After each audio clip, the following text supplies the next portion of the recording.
3, 2, 1, 0. Ignition.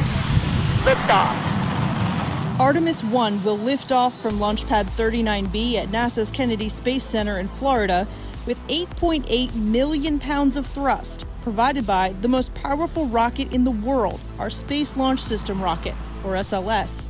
The uncrewed flight will be the first integrated test of SLS, our new Orion spacecraft, and exploration ground systems at Kennedy.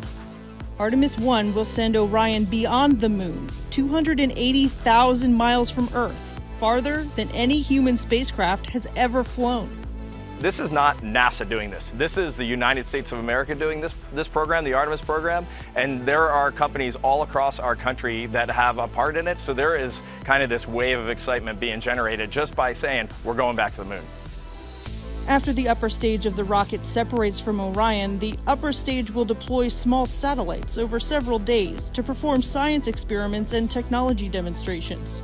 Orion will make its multi-day outbound trip to the moon, propelled by a service module provided by the European Space Agency. Engineers will test Orion's systems on the way to the moon. Then, Orion will fly about 60 miles above the lunar surface, using the moon's gravity and engines on the service module to enter a lunar orbit. After about a month and a total distance of over 1 million miles, Orion will return home, faster and hotter than any spacecraft has before. A primary goal of Artemis 1, ensure Orion safely returns to Earth before we fly with humans. When we do, we'll build our capability for sustainable lunar exploration, preparing us for missions farther into the solar system. Initially, what we'd like to do is start establishing a presence on the moon. So we're going to establish going back there on a regular basis, and then we'll end up setting up Gateway, and we would launch to the Gateway, and from Gateway land on the surface of the moon. We are there for weeks, months on end.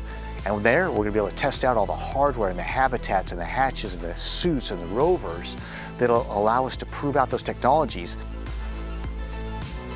The moon will lead the way to Mars, and we should be there within the next couple of decades.